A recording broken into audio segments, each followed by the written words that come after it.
Неліктен араб елдерінде мұнайды сонша көп өндіретінін ойланып көрдіңіз бе? Бұл тақырыпқа кіріспес бұрын мұнайдың қалай өндірілетінін білуіміз керек. Ал әлемдегі барлық мұнай қорының 5-тен 1 бөлігіне иелік ететін және жалпы ішкі өнімнің 40%, экспортының 70% және мемлекеттік кірістердің шамамен 75%-ын мұнай өндіруден алып отырған әл-ауқаты нарықтағы мұнай бағасымен байланысты Сауд Арабиясы мұнай таусылғанда не істемек? Осы сұрақтардың жауабын видеоны аяғына дейін көру арқылы біле аласыз. Бензин мен дизель әдетте шикі мұнайдан алынады. Миллиондаған жылдар бұрын жер бетінде өмір сүрген тіршілік иелерінің өлі денелері топыраққа көмілген. Шөгінділердің бетінде топырақ қабаттарының үздіксіз түзілуінен болатын жоғары қысымның әсерінен шикі мұнай мен көмір алынады. Егер сол кезде бүкіл жерді тірі организмдер мекендеген болса, неге біз шикі мұнайды тек таяу шығыста көп табамыз? Көмір мен шикі мұнай жер бетінде өмір сүрген тіршілік иелерінің қалдықтарынан топырақтың шөгуінен пайда болғанына қарамастан, олардың арасында айырмашылық бар. Көмір құрлықта өмір сүрген өсімдіктердің өлі қалдықтарынан, ал шикі мұнай болса мұхитта өмір сүрген планктондар мен мүктер сияқты микроорганизмдердің өлі қалдықтарынан түзіледі. Шикі мұнай мұхитта пайда болса, онда жерінің көп бөлігі шөлмен жабылған таяу шығыста мұнай қалай пайда болды? Ал бұған жауап беріп көрейік. Осы шөлді аймақтардың барлығын 100 миллион жыл бұрын мұхит басқанын білесіз бе? Ертедегі бұл мұхитты Тетис деп атаймыз. Бұл мұхит микроорганизмдердің үлкен популяциясына мүмкіндік берген қоректік заттарға бай болды. Бұл организмдер өлген кезде олардың қалдықтары мұхит түбіне түсіп, ақырында шөгінділер мен тұз қабаттарының астында қалды. Миллиондаған жылдар бойы осы қабаттардың қысымы мен олардың үстіндегі мұхит суы қалдықтарды мұнай мен газға айналдырды. Біздің жер беті бірнеше тақтайшаларға бөлінген. Жердің орталығы жоғары температураға байланысты балқыған сұйық күйде. Біздің континенттеріміз тек осы сұйықтықтың үстінде қалқып жүр. Жердің айналуына байланысты сұйықтықтың беті қозғалады. Сондықтан бұл плиталардың үздіксіз қозғалысын алып келеді. Бұл жылына шамамен 1-13 см аралығын құрайды. Бұл жылдамдық жердің өлшемімен салыстырмалы түрде аз болғанымен, екі континент осы жылдамдықпен соқтығысқанда үлкен жер сілкінісін тудыруы мүмкін. 50 миллион жыл бұрын Үнді плитасы Евразия плитасымен қатты соқтығысып, нәтижесінде Гималай таулары пайда болды. Бұрын көргеніміздей, бұл соқтығысқанға дейін Үнді және Евразия плиталарын бөліп тұрған Тетис мұхиты болған. Соқтығыс мұхит түбінің бөліктерін жоғары қарай итермелеп, құрлық бөлігі ретінде пайда болды. Оны біз қазір таяу шығыс деп білеміз. Бұл құрлық беті пайда болған кезде, ол өзімен бірге шикі мұнай мен табиғи газ қорын алып келді. Сондықтан таяу шығыста шикі мұнайдың қолжетілімділігі басқа елдерден қарағанда жоғары. Таяу шығыста шикі мұнайдың ең көп қоры бар 10 ел бірігіп 5,1 миллион шаршы шақырым жерді алып жатыр. Бұл жалпы жер көлемінің небәрі 3,4%-ын ғана құрайды. Дегенмен бұл аймақ дүние жүзіндегі шикі мұнай қорының 48%-ын және табиғи газ қорының 38%-ын құрайды. Ежелгі уақытта бірнеше континенттік ығысулар орын алды. Тетис мұхитындағы сияқты дүние жүзінде жаңа жерлер пайда болды. Бірақ пайда болған жер беті таяу шығыстан салыстырмалы түрде төмен болды. Дәл осы себепті шикі мұнайдың қолжетімділігі таяу шығыс елдерінде айтарлықтай жоғары. Мұнай дәуірі аяқталады. Халықаралық энергетикалық агенттік біз 2030 жылдары мұнайға деген сұраныстың шыңына жетеміз деп санайды. Мүмкін 2028 жылдары. Ал қазірше мұнайдың бағасының өсуі жалғасуда. Неге екенін білесіз бе? Әлемде қарашламды пластиктен бастап, біз киетін киімге дейін, дәрі-дәрмектен бастап, өмірімізге керек тыңайтқыштарға дейін барлық нәрсеге айналдыратын үлкен алпауыт индустриялық салалар бар. Мұның бәрі мұнай негізінде өндіріледі. Сонымен бірге әлем мұнай ықпалынан шығуға табанды түрде әрекет жасауда. Европалық одақ пен Жапония 2035 жылға қарай жаңа көліктердің барлық сатылымы электрлік болады деп уәде берді. Ал екі әлемдік держава Америка мен Қытай ұлттық жаңартылатын энергия жобаларына 100 миллиард доллар жұмсайды.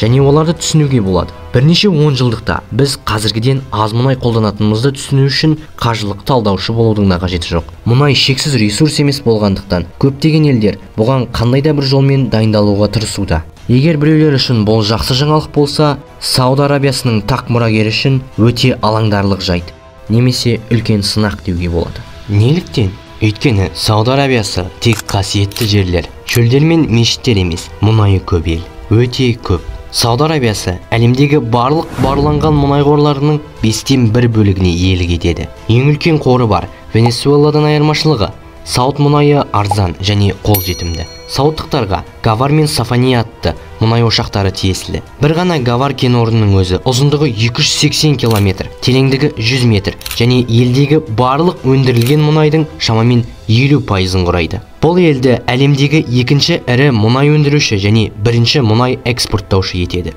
Сонымен қатар Сауд Арабиясы өзі өндіре алатыннан да мүмкіндігінше аз өндіреді. 2020 жылы Сауд Арабиясы мұнайдың бағасын арттыру үшін оны өндіруді қысқартты. Алайда 2022 жылы Сауд Арабиясы мұнай өндіруді қысқартқаннан кейін логистикалық мәселелер мен Украинадағы қақтығыстарға байланысты Сауди Арамко мемлекеттік мұнай компаниясы 161 миллиард доллар пайда туралы есеп берді. Керемет сома.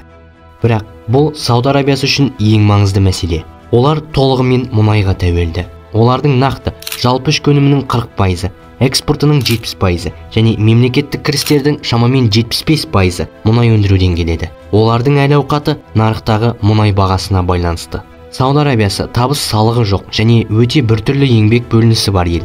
Онда халықтың 1/3 шетелдіктермен келісімшарт бойынша жұмыс істейді. Ал жұмыс істейтін азаматтардың жартысынан көбі үкімет үшін жұмыс істейді. Ал олар толығымен өздерінің шоттарына мұнайдан түсетін ақшаға тәуелді десек болады. Елестетіп көрейік. Олар шамамен 4 долларға баррель мұнай өндіріп, оны 80 долларға сата алады. Бұл 76 доллар пайда. Осы мұнай таспасы деп аталады. Сауд Арабиясының жұмыс істемейтін экономикасы бар. Дәлірек айтсақ, бұл рантье экономикасы. Рантье несиеге берілген ақша капиталынан, пайызбен немесе бағалы қағаздардан, акциялардан, облигациялардан, тағы басқалардан түскен табыспен өмір сүретін адамдар. Сондықтан әлем мұнайға тәуелділікті азайтуды жоспарлап отырғанына қарамастан, бұл ел екі таңғаларлық нәрсе жасайды. Біріншіден, олар мұнай мен газ өндіру, өңдеу және бұрын қол тигізбеген қорларды экспорттау бойынша өз қуаттарын арттыруда. Екіншіден, 2020 жылдардың басындағы жоғары бағаларға қарамастан, өздеріне түскен есепсіз ақшаны жұмсауға асықпайды. Оның орнына көп инвестицияға зер салады. Мұны олар не үшін жасайды? Өйткені саудтар тәуекел жасау арқылы өздерін құтқарғысы келеді. Әйтпесе бәрі олар туралы ұмытады. Олар құм мен түйелерді сатумен алысқа бара алмайтын жақсы түсініп отыр және оларға тез әрекет ету керек. Бірақ саудтар не істемекші? Олардың жоспары бар. Сауд Арабиясының ханзадасы үшін ол керемет. Оның жоспары 2030 жылға қарай бүкіл елді қайта құру. Сауд Арабиясы мұнайға тәуелді емес экономиканы дамытқысы келеді. Технологияның алдыңғы қатарында болғысы келеді және әлемдегі ең жақсы білім беру институттарының біріне ие болғысы келеді. Ел күн энергиясы мен жел жобаларына миллиардтаған қаражат жұмсайды және 2050 жылға қарай көміртекті бейтараптық мақсатына жетуге дайындалып жатыр. Олар сондай-ақ тұзсыздандыру қондырғылары мен ауыл шаруашылығына инвестиция салады. Және білесіз бе, ол жұмыс істейді. Олар Эр-Рияд және Джидда сияқты қалаларда қаржылық технологияның жаңа дамуы мен аймақтық қаржы және логистика орталығы болғысы келеді. Олар ғылымға қатысты барлық нәрсеге инвестиция салады. Жасанды интеллект, ұшатын көліктер және Сауд Арабиясының геномдық жобасы. Бүкіл ел бойынша жаңа тұрғын үй салуға, әсіресе олардың жаңа жасыл астанасы Эр-Риядтағы құрылысқа есепсіз ақша жұмсайды. Сауд Арабиясында өндірілетін барлық нәрсеге алпауыт сумма құяды. Қазір бұл мұнай химиясы.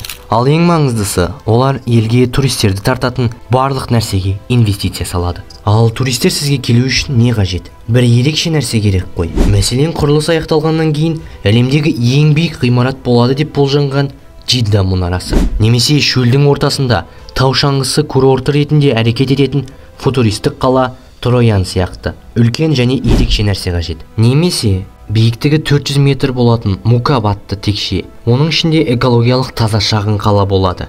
Аркадия. Бұл дофаминдік ғажайып ортасы. Онда сіз аквапарктен бастап автокөлік жарыстарына, кез келген спорт түрін көруге, немесе киберспортқа арналған аренада ойнауға дейін кез келген нәрсені жасай аласыз. Әрине, және бастысы болашақ қаласы The Line. Ұзындығы 170 км болатын сызықтық қала. Керемет, келісесіз бе? Бірақ неге олар мұның бәрін қалайды? Өйткені олар 2030 жылға қарай Сауд Арабиясына жыл сайын келуі керек 100 миллион туристің, жалпы ішкі өнімнің 10%-ын құрағанын, және тағы 1 миллион азаматтың осы ессіз жобаларда жұмыс істегенін қалайды. Әрине, Сауд Арабиясында қазірдің өзінде дамып келе жатқан туристік индустрия бар, бірақ ол негізінен Меккенің айналасында орналасқан. Онда әрбір мұсылманға өмірінде кем дегенде бір рет баруға кеңес беріледі. Видеоны осы жерге дейін көргеніңізге алғысымды айта отырып, осы видеоға кеткен еңбекті бағалап, лайк басып, қолдап пікір жаза отырсаңыз, бұл маған үлкен шабыт сыйлар еді.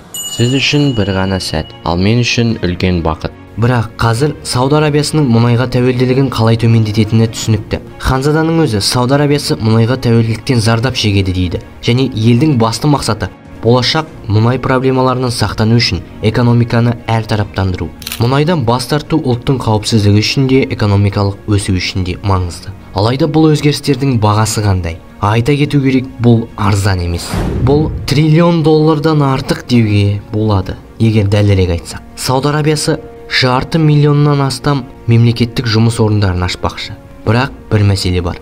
Негізінен Сауд Арабиясының азаматтарына туған кезде тағайындалатын мемлекеттік жұмыс мұнай арқылы субсидияланады, және олар осыдан құтылуға тырысуда. Оларға жеке секторларды дамыту керек. Айтпақшы, олар тез өсіп келе жатыр және өте табысты болып саналады. Бірақ мәселе мынада: қай салалар жұмыс істейтіні және қайсысы жұмыс істемейтіні түсініксіз. Неліктен? Өйткені олардың ақшасы көп болғандықтан бәрі пайдалы болып көрінеді. Мысалы, Lucid компаниясы Сауд Арабиясындағы сәнді автомобильдер шығарған алғашқы автомобиль өндіруші компания. Ол 60% ұлттық мұнай қорына тиесілі, және бүкіл ел бойынша соңғы 5 жылдағы мұнай емес өсімнің шамамен 80% мұнай сатудан түскен ақшаның есебінен болды. Сондықтан бүгінде ел мұнаймен байланысты қаржылық тәуелсіздіктен әлі алыс. Сондықтан Сауд патшалығы қиын жағдайда. Егер олар жеке компанияларға инвестиция салмаса, онда саудиялықтар мемлекеттік лауазымдарда жұмыс істеуді жалғастырады және мұнай кірісі есебінен өмір сүреді. Бірақ егер олар жеке секторға инвестиция салатын болса, ол ақша әлі де экономиканы қаржыландыруға жұмсалғандықтан, олар мұнайды сатудан түскен ақшаға бұрынғыдан да қатты тәуелді болады. Бұл мәселені шешу үшін мұрагер ханзадаға тағы бір нәрсе керек болды. Ол шейхтің командасы. Мемлекеттік инвестициялар қоры бұл жер бетіндегі ең ірі мұнай қорларының бірі. Ол рантье экономикасынан шығуға бақытты билет бола алады. Бұл Uberден Nintendo-ға дейін осы компаниялардың барлығына инвестиция салатын және $700 миллиард астам және $1 триллион жақын активтерді басқаратын әртараптандырылған портфель. Бұл ханзада Салманның Сауд Арабиясы мұнай нарығынан шығару үшін қолданатын негізгі құралдарының бірі. Оның жұмыс істеу тәсілі салыстырмалы түрде қарапайым. Үкімет бағаның өзгеруіне және таукен квотасына жұмсаудың орнына олар пайданың көп бөлігін осы шотқа аударады. Ақшаны басқарады. Олардың әлі де өсуіне мүмкіндік береді. Содан кейін ғана жұмсайды. Осылайша, ақша қазіргі уақытта мұнай қанша тұратынына қарамастан бюджетке түседі. Бұл инфрақұрылым, денсаулық сақтау және білім беру сияқты дұрыс нәрселерге мұнай жалдау ақысын жұмсаудың ең жақсы жолы. Сонымен Сауд Арабиясының корольдік отбасы ең ірі отандық және халықаралық инвесторлардың бірі. Жаңа ірі технологиялық компания пайда болды ма, олар қазірдің өзінде жетіп келеді. Бейне ойын компаниялары олар үшін де қолайлы. Электромобильдер, бұл үшін де олардың ақшасы бар. Саяхат, олар бұны да алады. Жақында бұл қор жаңа әуежай мен авиакомпанияны қаржыландырды. Сауд Арабиясының шейхтерінің ақшасы тағы не үшін қажет екенін білесіз бе? Халықаралық спортқа миллиардтаған Сауд мұнай доллары келді. Қор Ньюкасл Юнайтедті сатып алды және Сауд Арабиясының кәсіби лигасының 4 клубына иелік етеді. Сауд Арабиясының инвестициялық қоры 3 ірі кәсіби гольф лигаларын басқарады. Олар Роналду мен Әл-Наср футбол клубында ойнау үшін 1 жылдық $200 миллион келісімшартқа қол қойды. 2027 жылғы Азия кубогын, 2030 жылғы әлем чемпионатын және 2029 жылғы қысқы Азия ойындарын өткізбекші. Сауд Арабиясындағы қысқы ойындарды елестетіп көріңізші. Естен тандырарлық. Бұл әлі соңы емес. Олар халықаралық тенниске, боксқа, крикетке, ММА-ға, мотоспортқа және ат жарысына үлкен инвестиция салды. Бұны олар не үшін жасайды? Мүмкін халықтың спортқа деген сүйіспеншілігін ояту үшін шығар. Жоқ, әрине. Аудиторияны белгілі бір спорт түріне ғашық ету екі талай. Бұнда ерекше себеп бар. Егер спорттық инвестициялар елдің жалпы ішкі өнімін 1%-ға арттырса, олар спортпен шұғылданады. Дәлірек айтсақ, оған ақша салады. Олар жоспарлаған басқа да ақылсыз алпауыт жобаларда солай болады. Олар мемлекеттік инвестициялық қордан қаржыландырылуы керек. Әйтпесе, олар ешқашан салынбауы мүмкін. Олар мұның бәріне елге ондаған миллиард доллар жұмсайтын 10 миллион туристі тарту үшін ақша жұмсайды. Бірақ бұл ессіз инвестициялардың мәні неде? Үлкен текше салу немесе Роналдуды сатып алу оларға не алып келеді? Бұл экономикалық дамудың біртүрлі стратегиясы емес пе? Жоқ. Себептердің бірі брендинг. Брендтің күші компания үшін қалай маңызды болса, елдер үшін де солай маңызды. Бүгінгі таңда Сауд Арабиясы әлемдегі жақсы көрсеткіштерге ие емес. Сауд Арабиясы туралы адамдардың көпшілігі мынандай ойда: бұл мұнайы өте көп ел. Бірақ бұл Париж немесе Рим сияқты барлығы міндетті түрде барғысы келетін жер емес. Егер брендинг елдер үшін маңызды болмаса, онда неге ешқашан Канадада болмаған миллиондаған адамдар мүмкіндік болса ол жаққа бірден көшіп кетер еді? Себебі Канада салыстырмалы түрде қауіпсіз, ашық және бай елдің брендін құрды. Бұл шындық па, жоқ па, бәрібір. Бұл олар әлемге сататын бренд, және ол жұмыс істейді. Егер Сауд Арабиясы өз брендін сән салтанат пен инновацияның шыңы ретінде сата алса, бұл олардың шетелдіктермен бизнес жүргізу, оларды тарту және Сауд Арабиясының атын есте сақтауға мәжбүрлей алады. Тағы бір себеп, олардың әдеттегі өмір салты тұрақсыз экономикаға байланысты өзгереді. Бұрын Сауд Арабиясы азаматтарының көпшілігі мұнай өндіру үшін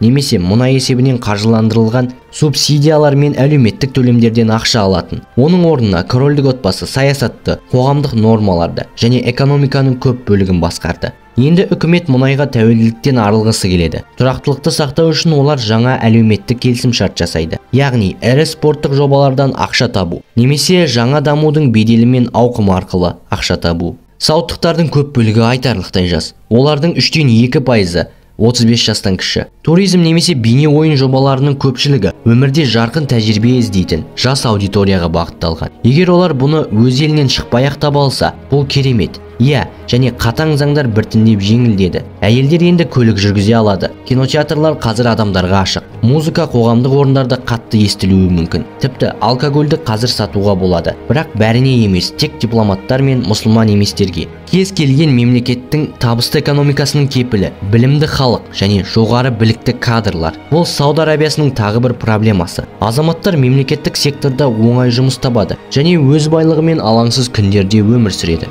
Орташа Сауд Арабиясының азаматы шамамен орташа канадалық сияқты көп ақша табады. Бірақ Габонның орташа тұрғынына қарағанда білімі төмендеу. Табысты ел үшін бұл қолайсыз. Мемлекеттік сектор қызметкерлерінің 95% Сауд Арабиясының азаматтары болса, ал жеке секторларда бұл көрсеткіш шамамен 17% ғана құрайды. Ал қалғандары келісімшарт бойынша шетелдік жұмысшылар. Сондықтан Сауд Арабиясының демографиясы еркектерге бағытталған. Бұл ел жұмысшыларының негізгі бөлігін құрайды. Сонымен жаңа Сауд Арабиясын құруға деген ұмтылыс тек өз брендін құруға деген ұмтылыс емес.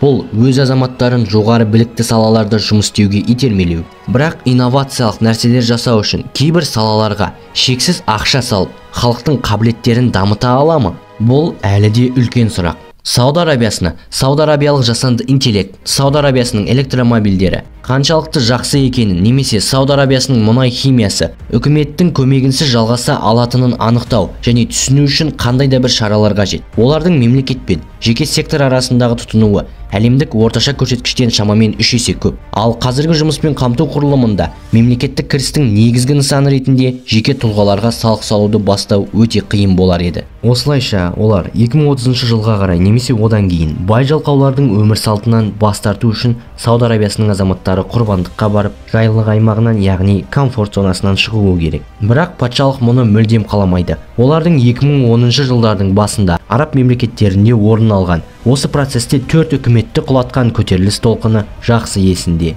Бірақ егер Сауд Арабиясы жоғары еңбек өнімділігі бар, жоғары білікті ел бола алса, бұл бағдарлама толығымен өтеледі. Олар тіпті мұнай мемлекетінің шырмауынан құтылып, алғашқы экономикалардың бірі бола алады. Жалпы, қоғамның ашықтығы мен ауқымды жобалардың құрылысы керемет. Бірақ экономиканы ғимараттар емес, адамдар жасайды. Сауд Арабиясы мұнай тәуелділігінің құрығынан шыға ала ма? Әзірге түсініксіз. Ал біз тек оларды бақылап, соңында не шығатынын күтетін боламыз. Егер де видео ұнаған болса, лайк басуды ұмытпаңыз. Еңбекті бағалап, арнаға тіркеліп қолдау көрсете отырсаңыз, бұл маған үлкен қуаныш сыйлар еді.